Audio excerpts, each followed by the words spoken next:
Дивіться, Офіс президента Володимира Зеленського, він звернувся в Кабінет міністрів України з проханням звільнити із посади мера Києва Віталія Кличка. І звернення пов'язане з тим, що голову місцевої адміністрації повинні скласти повноваження перед новообраним президентом. І тут такий збіг обставин чи не збіг обставин. Віталія Кличка викликали на допит до ДБР на 26 число, тобто це п'ятниця, і в провадженні з використання комунальних земель. Давайте послухаємо, що відповів на це Віталій Кличко. І також, я не знаю, Андрій Портнов, він не впливає ніяк на Державне бюро розслідувань, але Андрій Портнов також відреагував на ці всі речі, які відбуваються навколо Віталія Кличка. Друзі, щодо інформації про кримінальне провадження ДБР стосовно моїх нібито якихось порушень, абсолютно роздута нісенітниця. Спочатку вкинули від юристки партнерки Портнова. Не пішло. Тепер з подачі вже самого Портнова розповсюдили в ЗМІ брудну маніпуляцію. І Андрій Портнов, юрист, колишній заступник глави адміністрації президента-втікача Януковича, а тепер новоявлений викривач, не може не знати, що ця справа лопне як мильна булька.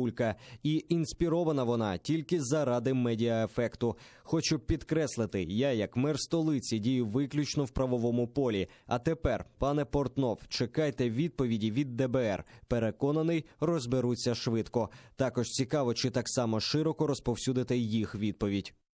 Кличко заявил сегодня, что его вызов к следователю – манипуляция Портнова. Я бы не был таким смелым и ограниченным в одной голове. Нужно немного прогнозировать свое будущее, даже если нет таких интеллектуальных возможностей. А будущее выглядит так себе. Думаю, в ближайшие дни, хоть и с затяжкой в осмыслении, придется прийти к выводу, что в Киевсовете у фигуранта больше нет большинства, что без 5 минут потеряна должность руководителя Киева, что проект решения о создании исполкома не имеет голосов, а количество уголовных производств и допросов увеличивается. Но для этого нужно посещать курсы развития мышц головного мозга. Неутешительный прогноз у меня.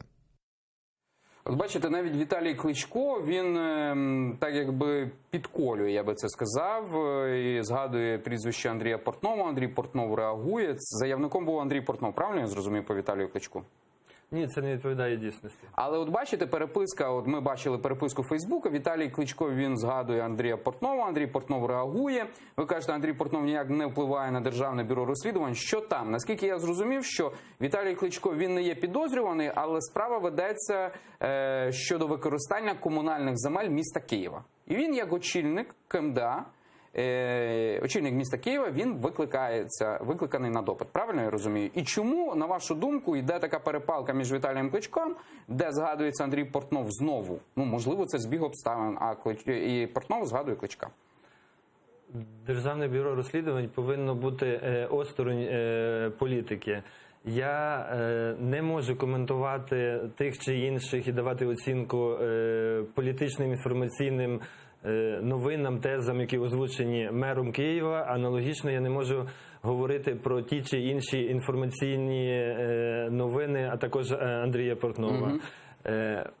Дійсно, є кримінальне провадження, в якому слідчий згідно вимог закону виписав повістку, вручив її в законом передбачений шляхом і викликав мера Києва для його допиту як свідка. Тому очікуємо явки мера Києва для того, щоб почути його позицію. Він буде допитаний як свідок. Жодних підстав говорити про можливість на цьому етапі протиправних дій і вручення підозри меру Києва немає. А що за підозри? Що взагалі за провадження? Просто там сухо сказано використання комунальних земель. Про які землі йде мова, хто їх виділяв, за чиїм підписом? Справа в тому, що там не лише один єдиний факт. Там наведено кілька фактів, і рішення про виділення приймалося також і за підписом мера Києва. Саме це і буде предметом дослідження у цьому кримінальному провадженні. Говорити зараз і називати адреси, говорити про площі на цьому етапі є завчасно. Там не лише комунальні землі, я так зрозумів, фігурують, але й комунальна власність. Правильно я вас зрозумів? Тому Саме- що коли ви говорите про площі, це все-таки метри квадратні. Ну, також можуть бути гектари землі, але я так зрозумів, що ви вкладаєте також поняття квадратних метрів. Це комунальне майно. Це відповідь буде чіткіша. Його багато? Ну, звичайно, що це не одне. Так, так. Оцінюється? Ну, все-таки, я думаю, що якщо фахові юристи це готували, то там збиток може бути.